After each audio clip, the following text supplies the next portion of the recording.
ইসলামের সবশেষ নবী হজরত মুহাম্মদ সাল্লাল্লাহু আলাইহি ওয়াসাল্লাম তার উম্মতের নিরাপত্তার জন্য আল্লাহর কাছে ৩টি দোয়া করেছিলেন। এর মধ্যে ২টি কবুল হয়েছে, অপরটি হয়নি।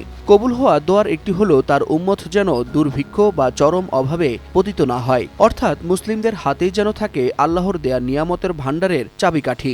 এই বিশ্বাস থেকেই অনেকেই মনে করেন আজও বিশ্বের বহু মুসলিম দেশের নিচে রয়েছে বিপুল ভূগর্ভস্থ সম্পদ। শুধু তাই নয়, আল্লাহর রহমত ও অনুগ্রহে পৃথিবীর কৌশলগতভাবে সবচেয়ে গুরুত্বপূর্ণ কয়েকটি নৌপথ রয়েছে মুসলিম বিশ্বের দখলে। এই নৌপথগুলোই আজ বিশ্ব অর্থনীতির এক বিশাল অংশকে সচল রাখছে। এখন প্রশ্ন হলো, বিশ্ব অর্থনীতির জন্য নৌপথ কেন এত গুরুত্বপূর্ণ?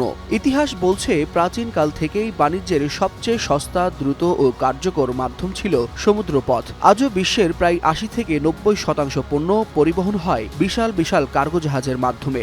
বৈজ্ঞানিকভাবে দেখলে সমুদ্র পথে একসাথে বিপুল পরিমাণ জ্বালানি, খাদ্য ও শিল্পপণ্য পরিবহন করা যায় খুব কম খরচে। আর এই বিশাল বাণিজ্য ব্যবস্থার কিছু নির্দিষ্ট সংকীর্ণ পথ বা চোক পয়েন্ট রয়েছে, যেখানে নিয়ন্ত্রণ মানেই বৈশ্বিক অর্থনীতিতে প্রভাব বিস্তার করা। আর এই ক্ষেত্রে কয়েকটি মুসলিম দেশ সেই সুবিধাই ভোগ করছে।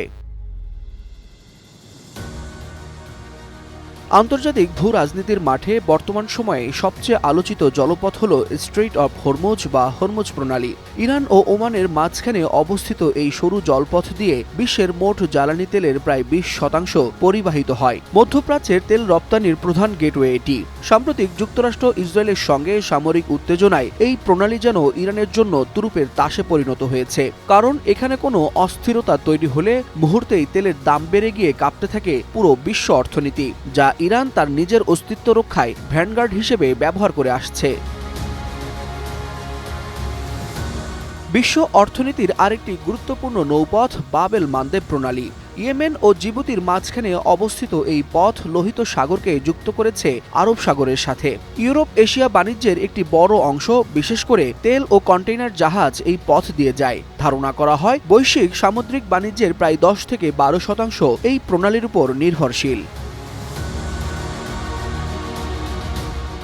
এর বাইরেও সুয়েজ ক্যানাল বা সুয়েজ খাল বর্তমান বিশ্বের আরেকটি গুরুত্বপূর্ণ পানিপথ। মিশরের নিয়ন্ত্রণে থাকা এই কৃত্রিম জলপথ ইউরোপ ও এশিয়ার দূরত্ব হাজার হাজার কিলোমিটার কমিয়ে দিয়েছে। বিশ্ব বাণিজ্যের প্রায় 12% এই খাল দিয়ে পরিচালিত হয়। একদিনের জন্য যদি এই পথ বন্ধ হয়, তার প্রভাব পড়ে বৈশ্বিক সরবরাহ ব্যবস্থায়।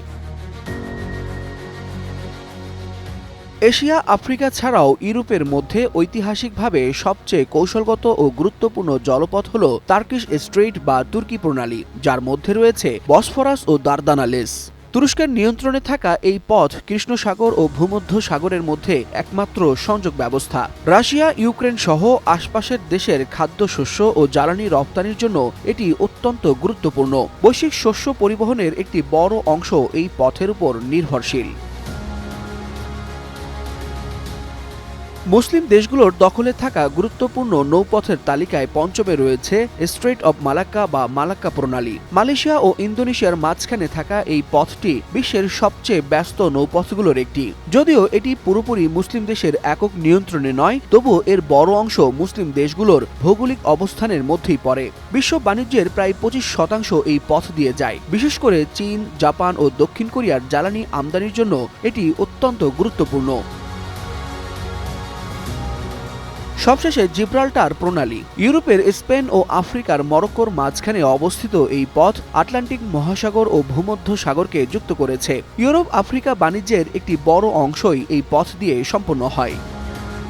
এই 6টি নৌপথ বর্তমান আধুনিক বিশ্বের অর্থনীতির লাইফলাইন হিসেবে কাজ করছে। এগুলোর যে কোনো একটি পথ অচল হয়ে গেলে তার প্রভাব পড়ে বৈশ্বিক জ্বালানি, খাদ্য ও শিল্প পণ্যের দামে। আর এ কারণেই এসব নৌপথ শুধু ভৌগোলিক অবস্থান নয়, বরং বিশ্ব রাজনীতি ও শক্তির ভারসাম্যের কেন্দ্রবিন্দুতে পরিণত হয়েছে। এই বাস্তবতায় একটি বিষয় স্পষ্ট: বিশ্ব অর্থনীতির এই গুরুত্বপূর্ণ স্নায়ুগুলো যেসব অঞ্চলের মধ্য দিয়ে প্রবাহিত হয়েছে, সেই অঞ্চলগুলোর গুরুত্ব কখনোই উপেক্ষা করার সুযোগ নেই। আর সেই কারণেই মুসলিম বিশ্বের কিছু দেশ আজও বৈশ্বিক কৌশলগত সমীকরণে গুরুত্বপূর্ণ অবস্থান ধরে রেখেছে। Waliul Hasnat, Times today.